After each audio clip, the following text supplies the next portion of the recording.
So you're telling me that you pay your own bills, you pay your car, you pay your gas, you work a full-time job, and you live alone, yet the man that you're talking to is trying to control you, trying to control who you're following, who you're friends with, what time you get home, and who you talk to? I'm sorry, but that doesn't make sense at all.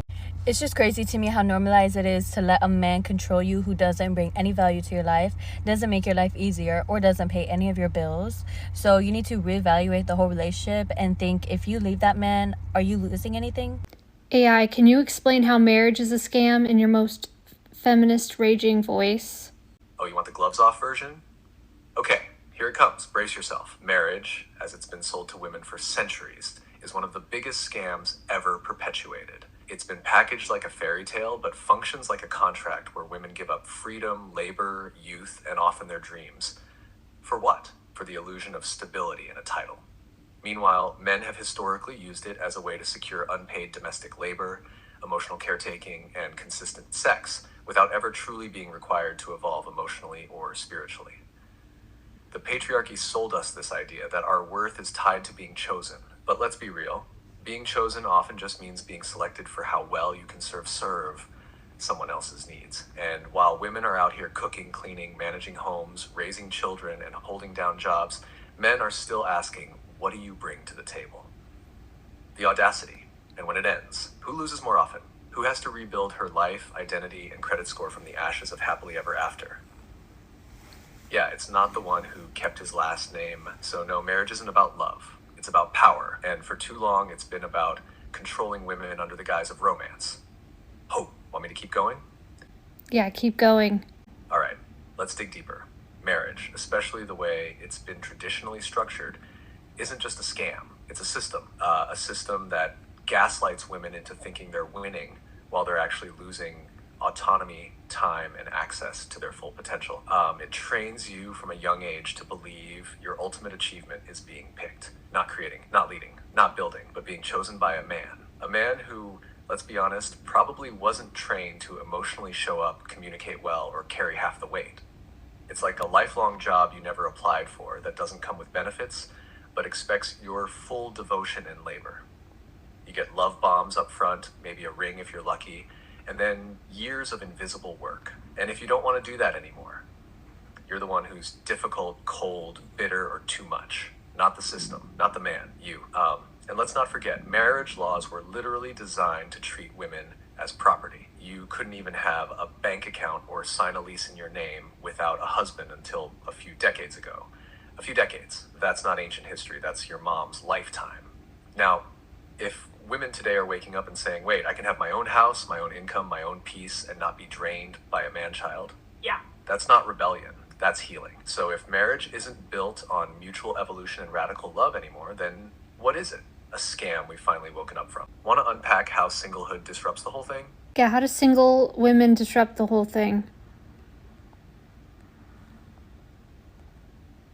Oh, single women shake the whole damn foundation. Because when a woman stays single by choice, she exits the role she was programmed for. She's no longer serving the economy as a caretaker, wife, or mother by default. She's not trapped in unpaid labor. She's not playing the I'll support him so he can thrive game. She keeps her time, her energy, and most importantly, her power. And what happens then? She starts using that power. She travels, she builds businesses, she invests, she spends money on herself. She chooses relationships that feel good, not ones based on fear or survival.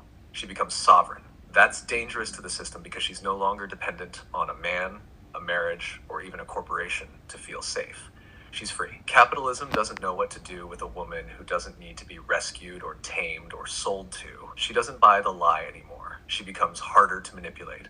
And that ripple effect, it's massive. Other women see her. They start asking questions. If a man is addicted to corn, does he lose attraction to your body? Yes, unfortunately, this happens.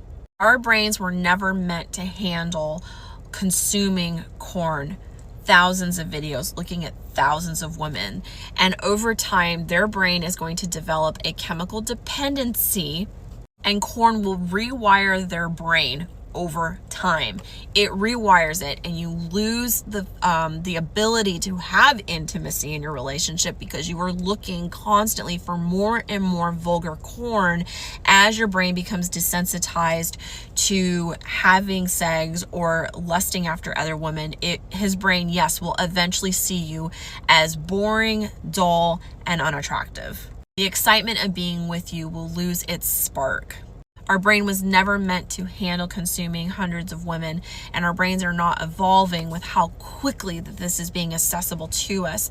With the iPhone's development and then OnlyFans and accounts like Pornhub being released over the last couple years, that's why we're seeing an epidemic of this, and women don't understand where this is coming from. OF blew up in 2020 to 2021 with 123 million subscribers during that period. So that is why over time, if for a man who is lusting, you will never be enough for a man that has a lust problem. Porn also does not require any emotional effort because there's no pressure to please these women. All these women pretend to find your partner attractive, desirable, that they want him. Even if they're not actively communicating one-on-one, what they're seeing in porn gives their brain that dopamine hit to feel that way. In real life, relationships have conflict, they have drama, they have episodes of where we've got to work things out. Or even in bed, if he has been addicted to looking at porn, which is all about performance and completely unrealistic sex expectations in the bedroom, he is then going to feel that pressure in the bedroom to please you in the same way. And it's unrealistic what his expectations even are. So it's much more easy and simple and effortless to look at porn to get off to versus being in a bedroom with his partner and learning her body and what her needs are and what pleases her. It's a lot more pressure. So they view sex as pressure and not intimacy. Good news is that porn-reduced attraction can be reversed with continued sobriety, and that is why I tell women, set a boundary that you will not accept porn in your relationship and you want these men to get recovery. They have to have a recovery plan if they're going to get out of this. Recovery, one-on-one accountability, and a men's support group to learn how to be authentic and vulnerable. Those are things my husband offers. There's several other coaches out there who offer the same thing, and that is why it is so important for you to set boundaries, because it's not healthy to be in a relationship with a man who can't be intimate with you, cannot connect with you, can't be authentic with himself or you, and 9 out of 10 times this does inevitably spiral into infidelity in the marriage. Ladies, your presence alone brings a man so much. More than you can ever imagine. More than you can ever imagine. Yeah, because you as a woman, just you as a woman, you have innate value. You are born with innate value. Okay, you have value just because you're a woman. Just because you have feminine energy, yeah. Your feminine energy alone is incredibly healing to a man. That's why he craves it. That's why he needs it. Okay? That's why a lot of men end up dying miserable and alone. Men need your healing feminine energy. They need it in their life. Women open up the doors of abundance for men. A man's status is elevated when he has a beautiful, stunning, smart, intellectual, high-value woman on his arm. Okay? When he has a good woman on his arm, a man's status is instantly elevated. He is instantly respected more. Okay? He gets better opportunities in life. So please stop letting these men siphon your energy. Stop giving access to these men unless they've earned you. Stop giving access to men who want to get by doing the bare minimum for you. Things like a man putting a roof over your head, ladies, and paying the bills is the bare minimum. It is the bare minimum. That shouldn't impress you. That should not impress you. Stop letting these men think that they can come into your life and just give you the bare minimum and that you would be okay with it. Because you're not okay with it. No, you're not okay with it because you know that you're deserving of more. Ladies, if a man asks you to be his girlfriend, he's trying to scam you of your time and potentially risks to your health. A relationship is a complete waste of time for a woman. Women, you are way more valuable than a man is. Unfortunately, in society, a woman's body is much more valuable than a man's.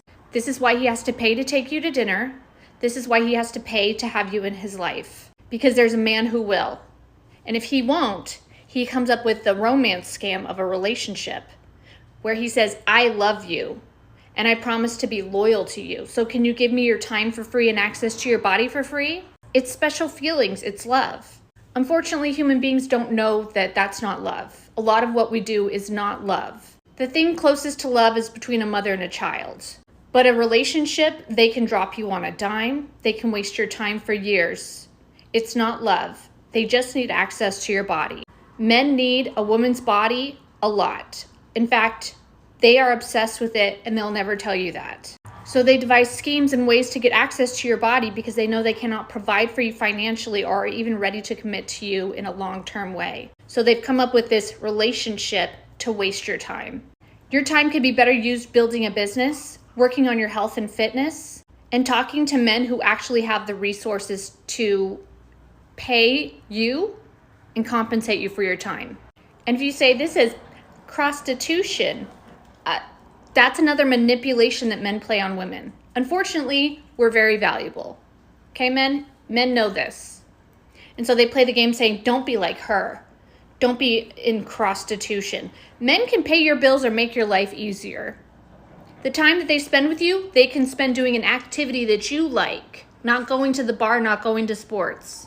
If a man takes you on a date and he says, let's go to sports, why the fuck would you go and do an activity that he wants to do? He's trying to see how easy you are. He's trying to see if you like him more than he likes you. He's trying to see if you'll be the person who tags along with him, who says yes to every single bullshit idea that he comes up with. Don't attach yourself to a man. They're all the same. Do not attach yourself to a man. Only talk to men who have the utmost respect for you at all times. Anytime they disrespect you, feel free, because you are free to walk away. And at all times when you're on a date, be prepared. Have that bag zipped up and have your shoes on so that you can get up and leave. You don't owe a man jack shit. And if you're married, you still don't owe a man jack shit. This is your body and your time. Make sure a man, married or not, is always understanding that your time is valuable. Society has come up with relationships, family dynamics that work for survival. And relationships are just a man taking from a woman her time, her energy, and her body. Maybe he can earn your respect. Maybe he can earn you actually respecting him. But that's it. He's replaceable. And he should always know that. Never give a man your time, your body, or anything for free. Make him earn it. A lot. Way more than prostitution. Unfortunately, for these men, they're not going to like that. Prostitution is easy. And if you only have $60 to your name, boys, better walk down the street and find something that you can afford, because you cannot afford a woman. And if no man is willing to pay your bills, then great. More time for you to make your money and have fun with your friends and do whatever the fuck you want to do without a man. This is going to be a very unpopular opinion. And I know some people are going to say, oh, you're just a hater. And this may save somebody else's life, because a lot of girls are not up on game. All right. Being a girlfriend is the biggest scam.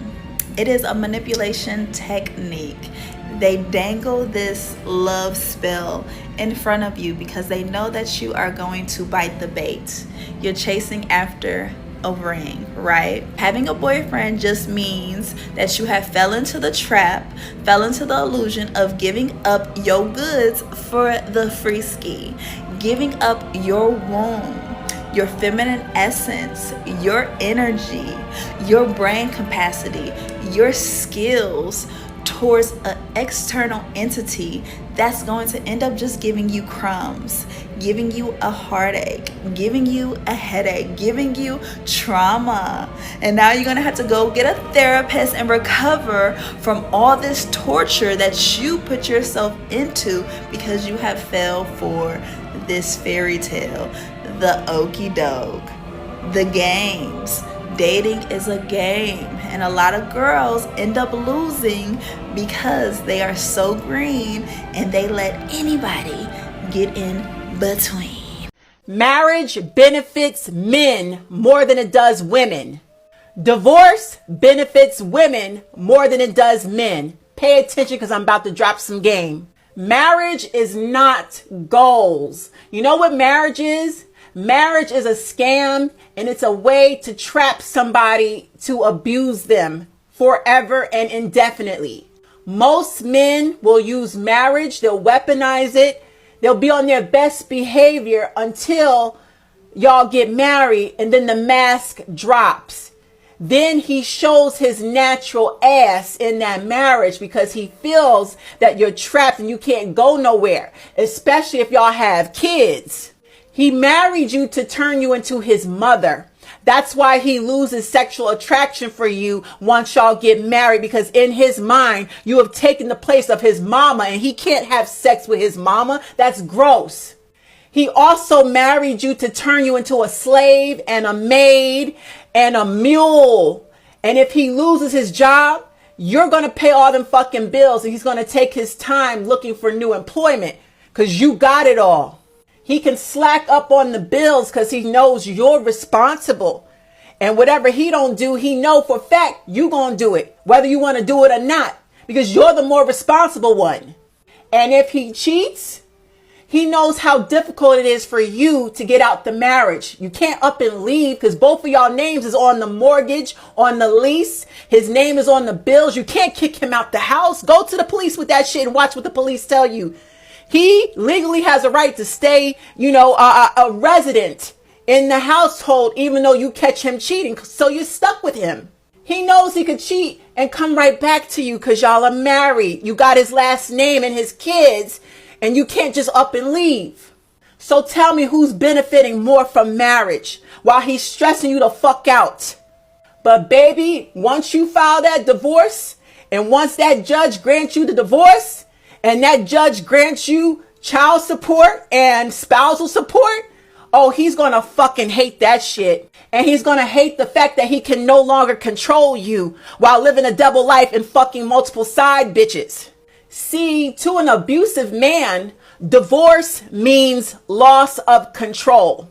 He cannot no longer fuck you. He cannot no longer control you or tell you what to do. He can no longer tap into your bank account because y'all don't have joint bank accounts no more. He can't stay in your fucking business. You know you're dating other people. He lost that control. Men hate divorce. Ladies, protect your money, get a prenuptial agreement, and make that man get a psychiatric evaluation before you marry him. I feel like casual dating is a waste of time. Follow me. If you're someone who desires something long-term or something like a marriage, you should not be entertaining anyone that just want to see where things go. You should not be wasting your time on anyone that just want to go with the flow, who don't know what they want, who's still trying to find themselves, who's still figuring things out, who still just need more time to spread their eggs all over. Right? And that's not to say that you shouldn't take your time getting to know people, but you should start going in with the intention of, do our values align before I give them any access to me? Because if you're the type of person who craves in-depthness or you crave longevity, you should not be dating anyone who likes surface level connections. At the first sight of anything that's beyond surface level, they're going to run, going to stay, because they don't have the capacity to sustain what you're offering them. And you're already not in alignment already. So I think we can save a lot of time and a lot of heartbreak if we just ask the heavy questions early on. Not the, what's your favorite colors? What's your favorite food? Where do you see yourself in 5 years? Those typical questions. No, how well do you work under stress? What is your relation like with your parents? Are you family oriented? Do you problem solve? Do you suffer well? It will save you a lot of time from getting mixed signals, from allowing them to send you mixed signals. Because people who are not sure of themselves, people who are not sure what they want, will start playing those hide and cold games. You're a person who know what you want. A lot of times that ruffle people's feathers because they're so used to people not knowing what they want and allowing them to have access to them while they figure themselves out. But if you come in and you like, this is what I'm gonna tolerate, these are my non-negotiables. Either we align or we don't. Sometimes people find out that the person they spent years with, months with getting to know, don't even have no intention on being with them long term. Had no intention on ever getting into anything long term. And it could be due to their own personal fears or personal traumas that they haven't healed from or whatever could be going on. But you didn't waste a lot of time when you could have asked that from the jump. Until you learn how to accept the fact that you might not get it, you will never be able to truly decenter men. And by get it, I mean the man that you're actually attracted to, in love with, can provide for you, respects you. Until you understand that was a fantasy created for men who did not have resources to acquire women, and then two, realize that the supply of men who may actually be able to live up to that is not the majority, you will always gaslight yourself into thinking that maybe this one is different. But we don't talk about the women who future fake with themselves. You've created entire scenarios in your mind about who this man is, what your future with him will be, and how happy and fulfilled that future relationship is going to make you. Although the delusion is good to have in career and tangible endeavors in your life, being delusional is amazing. It helps you stay focused and empowered. When it comes to relationships, it's so detrimental because that is how you miss red flags. You're thinking of something that does not exist. You're making this stuff up. And now it's your personal choice as to whether or not you want to engage in relationships at all. But engage in the present tense. Look at it for what it is right now, today. If this is not something that you even want or can handle for another 10, 20 years, why are you there? He doesn't even need to gaslight you at this point because you'll do it yourself. This is the key. If it doesn't get any better than what it is right now, is this what you want? That's the only thing you need to ask yourself. And if the answer is no, you know where to go.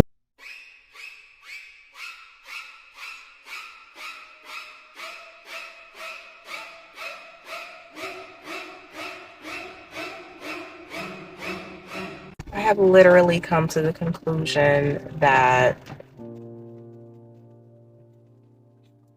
I am so terrified of dating. I don't want to date. I don't want to get married.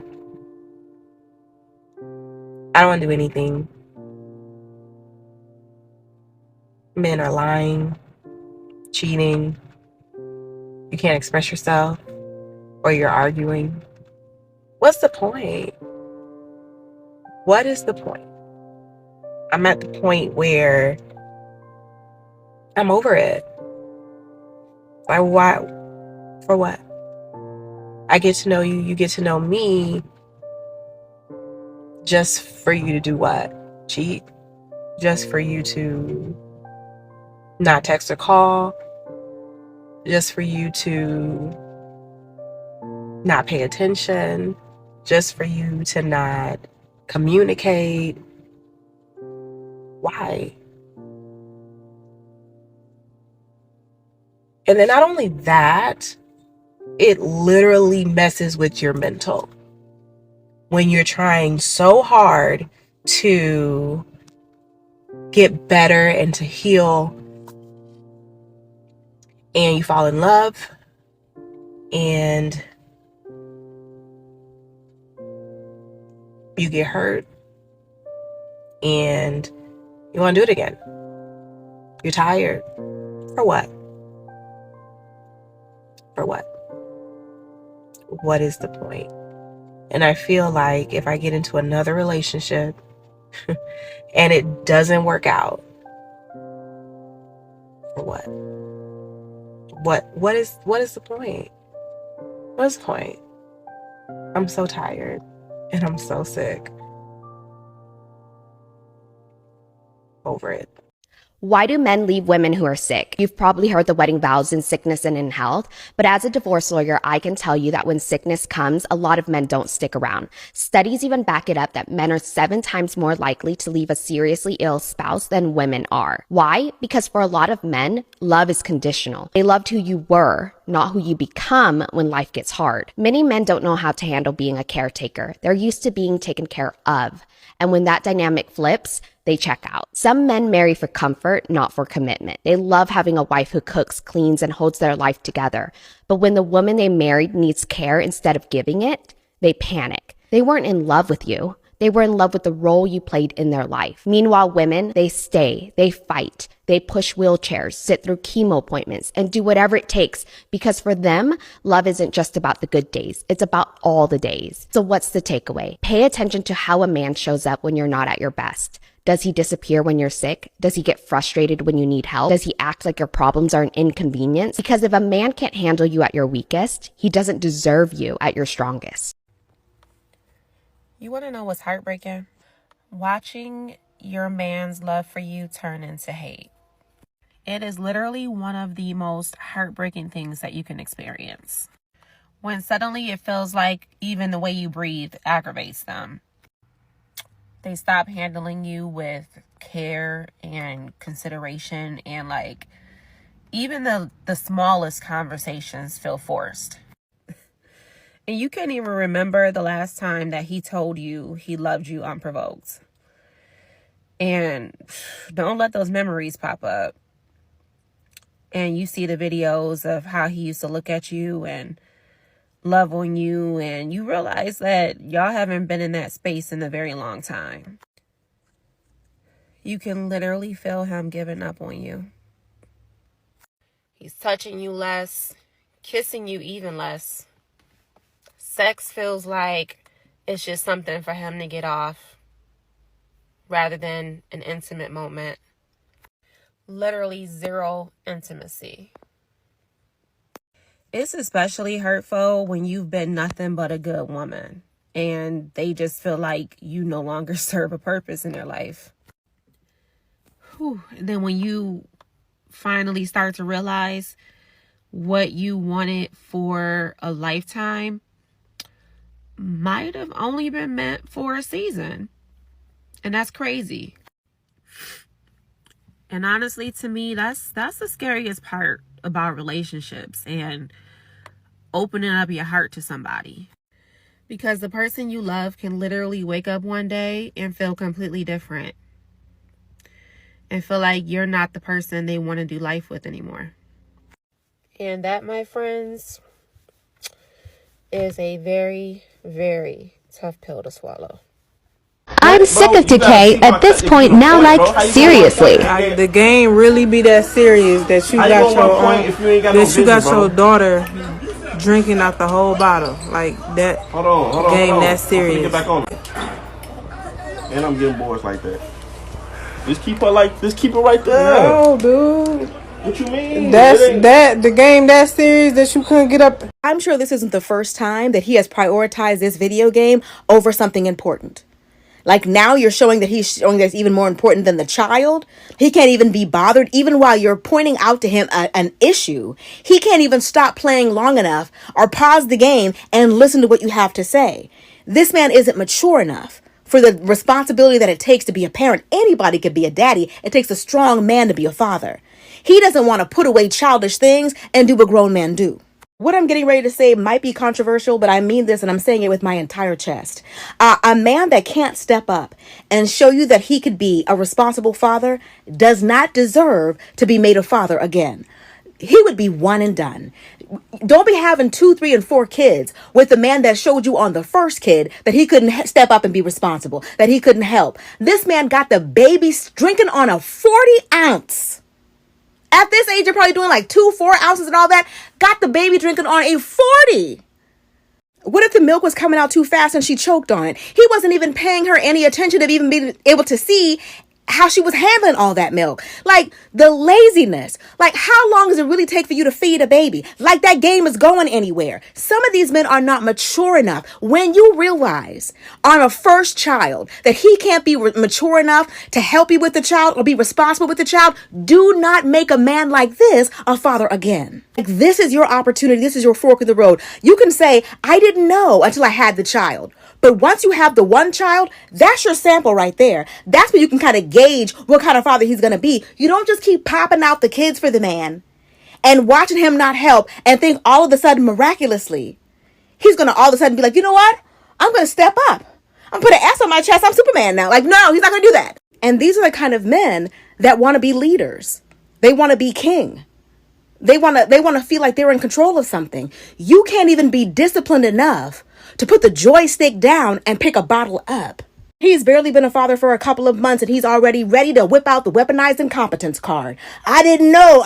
Man, you're making a big deal out of nothing. He's already ready to play that card. He's already acting like, I don't know what to do when it comes to babies. Learn like she is. I asked my husband to put the leftovers away yesterday. It was ravioli. This is a trash bag. That's a trash bag. Say it with me now. Weaponized incompetence. In a relationship, your partner's using their lack of knowledge as an excuse as to why they did the action that they did the way they did. She asked him for a favor, which was to put the leftovers away, which he did. And obviously him putting the leftovers away isn't a problem. It's how he stored the leftovers in the refrigerator that is a problem. And now this is going to be an argument because she's going to go confront him and say, hey, sweetheart, when you put the leftovers away, you put them in a plastic bag. And he's going to say, well, at least I put them away. That's what you asked me to do, so I did it. Meanwhile, he may not be acknowledging, or he may know why this is a problem, but he's using his lack of intelligence as an excuse as to why he did what he did. He's going to say in return, well, you didn't tell me I had to put it in a Tupperware. You didn't tell me I had to put it in the storage container. How am I supposed to know how to store that? Just because I didn't put it away the way you would put it away doesn't mean that it's wrong. I did what you asked me to do. It's never good enough for you.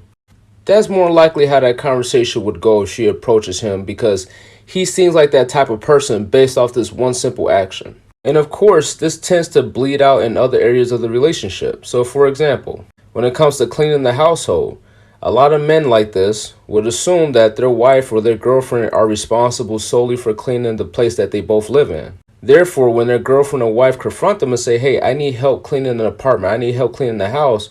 Well, you never told me and I don't know how to clean. This is your responsibility. You're always the one who's supposed to clean because this is a woman's job. And more likely, it'll become an issue.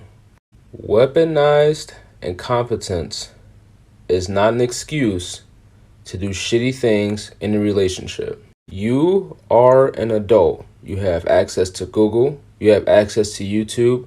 You know what you can even do on top of that? You can ask your partner, hey, how did you want me to store this ravioli? What was the best way to store it so that way it stays as fresh as possible? Instead of, let me grab a trash bag and wrap it around the bowl and put it in the refrigerator, because that's how food is supposed to be stored. That's how my mom always stored food, with a trash bag. Come on now. Let's talk about how the learned helplessness of men shows up in women's lives. I think the reason a lot of women notice this learned helplessness so late, unfortunately, because women are raised to be caretakers. The caretaking very explicitly extends to their husband and not only to their child. You know, men don't want to marry a woman who doesn't cook, who doesn't know how to cook or clean or do all of these, acts of service. And all of these acts of service are inherently nurturing and caretaking. Whereas the kind of services that men are encouraged to perform is center around things that serve them too, like a career, like a competitive sport, like being perceived as hardworking and driven, instead of women who are encouraged strongly to be perceived as nurturing and caring. Do you see how that sets people up a little bit differently right there? And for a lot of women, this realization and this resentment really does not start to show up until the women have children. Because of the society-wide expectation that women are nurturing and women are caring, that's typically how relationships start, is by a woman nurturing and caring for a man. We talk about things like girlfriend effect, where all of a sudden a man gets a girlfriend and his style becomes better, he gets a more flattering haircut, She starts doing his skincare for him. She starts encouraging him to apply to a better job. She helps to support him while he works that job and make sure that he comes home to a certain ambiance. All that stuff's easy to do because these are the gender roles as they have been presented to us. Where a lot of this starts to go off the rails is when hardships are introduced. So a lot of what women do, I think they do with the implicit understanding that what they are doing is of high value to men or is perceived as a contribution by men. But what women forget is that men have been pitted against women's work their whole entire life. The reason that your man doesn't all of a sudden start helping out when a baby comes along or when you are sick or there's like pressure on the situation is precisely because they don't take that stuff as a sacrifice. They take it absolutely for granted while considering everything they do to be an actual sacrifice, because that is what we're taught in society. We're taught that, you know, strollers and kitchens and little, you know, cooking gear and nursery, nurturing and decorating, we're taught that all of that is girly, it's womanly, it's feminine. And men are taught that those things don't have any inherent value because they are told explicitly not to do them. But women can't be liberated until men are, until everything that's associated with women and women's work and women's contributions isn't downplayed because we live in a patriarchy and because we value masculinity in any and all of its forms, especially toxic, over any kind of femininity. So men don't want to be seen as doing the women's work. But at the same time, they're totally fine if their wife goes and works a 40-hour-a-week job, even though that's typically been viewed as a man's work. All that gender roles really do is demonize women and give power to men by allowing them to reject feminine traits as if they are some kind of a disease that will make them weaker, less manly, turn them into a woman. And we don't talk about why are we demonizing women like that? Why is the worst thing that a man can be actually a woman? Not a murderer, not a rapist, not an assaulter, not a cheater, not a thief, none of those things. The worst thing that he can be is a woman or a man who's also into men. Those things are very, very difficult to deal with, especially in the modern day as a woman, where you also go to work. You're supposed to be okay with your man letting you live in your masculine and working all day, and then he wants you to come home and also be in your feminine. At the same time, he doesn't want to help to upkeep the house. He doesn't want to help nurture your children. He doesn't want to think about your future. He doesn't want to make your home a nice place to live in. So it's kind of like men still get to do gender roles and women don't. It's the inability to navigate the world because you were only given one set of tools. You were only given one lane that you could comfortably stay in. That's the biggest irony in this whole entire thing. Women have been taught since a very young age that there is no winning for them. Women don't really go through life in a very competitive way. They go through life in a way that allows them to bend and not break, to adjust, to respond to and manipulate their environment. Whereas men, because of their social training, they see adaptiveness and flexibility as detrimental to their manhood. And so they don't really learn, they don't really grow, they take everything for granted, and they only think about themselves because these are the hallmarks of a real man. And what matters a lot more to a lot of these men than what you as a woman think about him or as his wife or as his partner or as his girlfriend is what are all the other men gonna think? That's why they experience this learned helplessness in so many areas, because really any area of your life can be attacked for not being masculine enough. No matter how much you try to make every single part of it masculine, there can always be something wrong with that picture.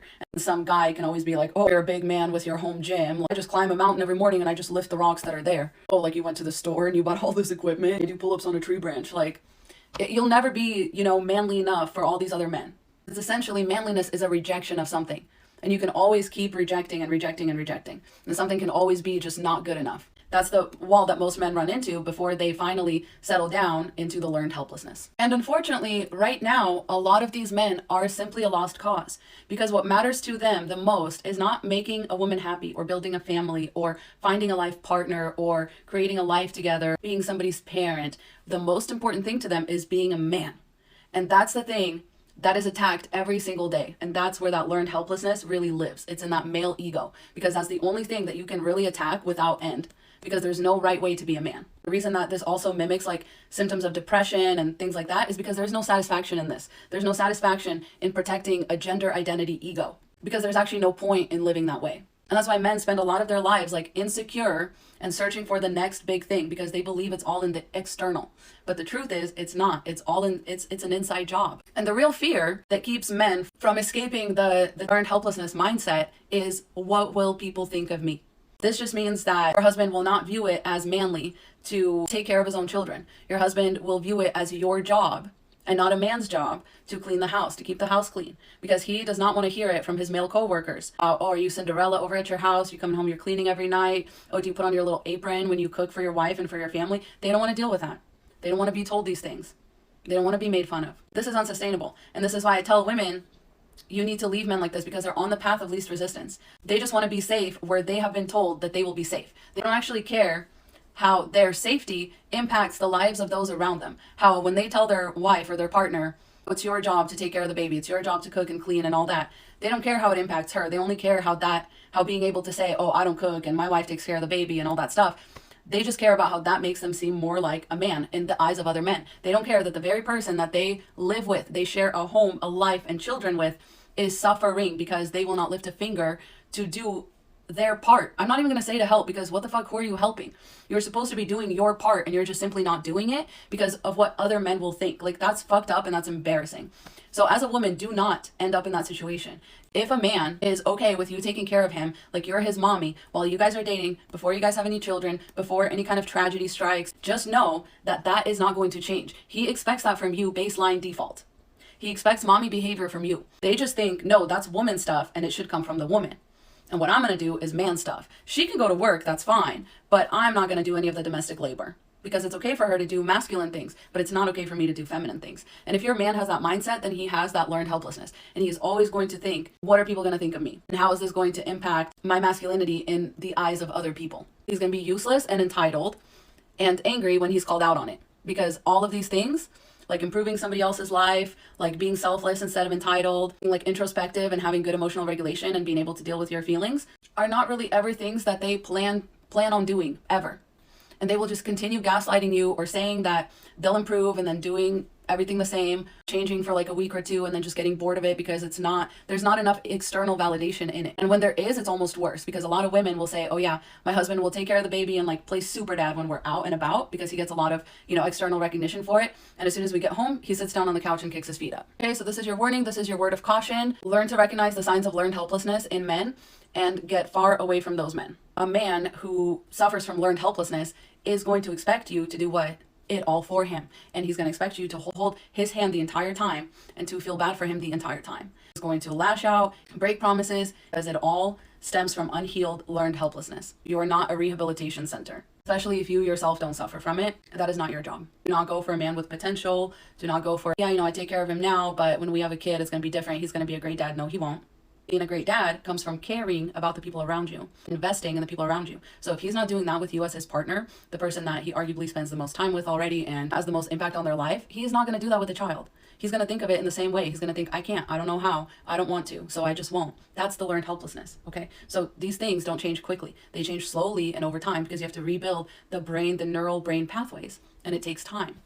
For a lot of men in this situation, it's not only as simple as rebuilding your brain pathways, it's undoing the harmful effects of the patriarchy and learning to accept both masculine and feminine as neutral energies and not as gender characteristics or as defining gender roles. The masculine and feminine principle is how everything works in the universe. Rejecting one and holding on to the other, it's like rowing a boat only on one side. No matter how fast you row, you're going to spin in a circle.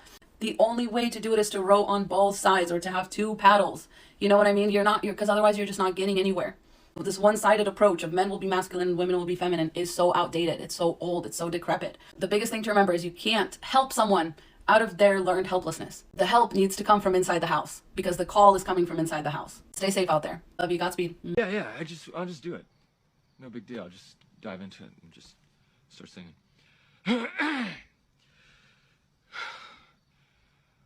Jesus, my heart is beating so fast.